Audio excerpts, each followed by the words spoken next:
Alright folks, we're back at it with the Twilight saga, Eclipse, the third installment in a series that just can't seem to figure out what's more important. The love triangle or the constant threat of supernatural doom. So let's dig in, shall we? So, we start with Bella Swan, still moody, still brooding, and still making decisions that make you wonder if she's secretly trying to win a Darwin Award. This time, she's caught in the middle of a classic love triangle, except instead of two decent guys vying for her affection, she's got a sparkling vampire and a werewolf who's allergic to shirts. It's like choosing between a marble statue and a fur coat. Edward Cullen, our favorite brooding vampire with the emotional depth of a puddle, wants to marry Bella.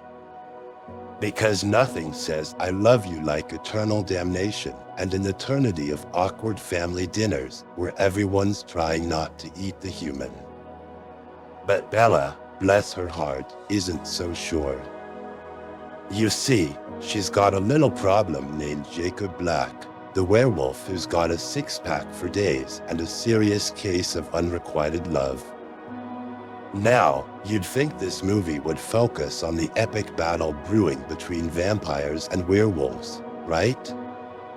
Wrong. Most of the time, we're dealing with Edward and Jacob playing tug-of-war with Bella's affections like she's the last slice of pizza at a frat party. Edward's all, marry me, and Jacob's all, stay human and be with me. And Bella's all, I don't know, maybe I'll just jump off another cliff. But wait, there's more. Remember Victoria, the red-headed vampire with a vendetta?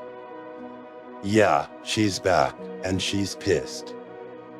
You see, Edward killed her vampire boyfriend back in the first movie, so now she's out for revenge.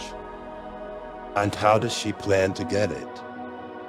By creating an army of newborn vampires, which are basically like regular vampires, but with the added bonus of zero self-control and a thirst for blood that makes Dracula look like he's on a juice diet.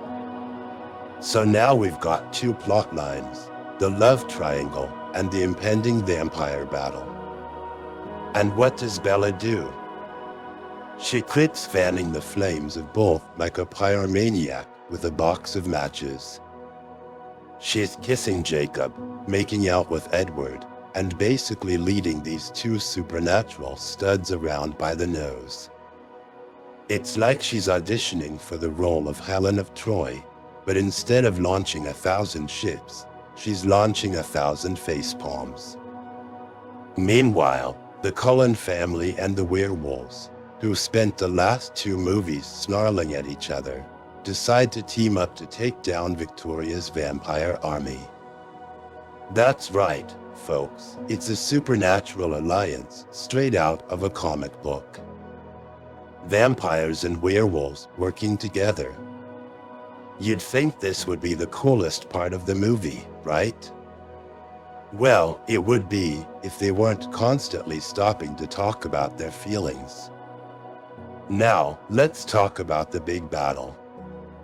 Victoria's army of newborn vampires is on the way, and our heroes are preparing for the fight of their lives. But what's Bella doing during all this? She's busy trying to figure out whether she should marry Edward or run off with Jacob. Because clearly, that's the most pressing issue when you've got a horde of bloodthirsty vampires coming to kill you.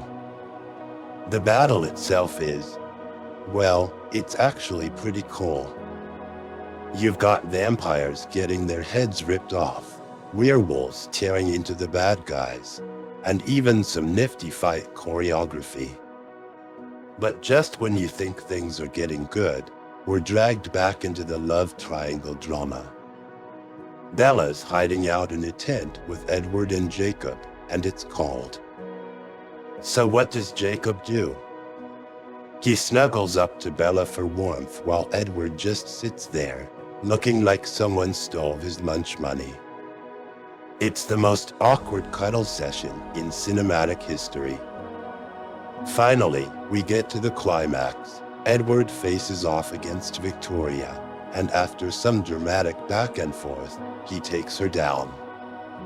The big bad is defeated, the newborn vampire army is vanquished, and the day is saved. But wait, there's still the matter of Bella's love life. Because in Twilight, even after a battle for survival, the most important question is who's Bella going to end up with? And in the end, Bella chooses Edward. Big surprise, right?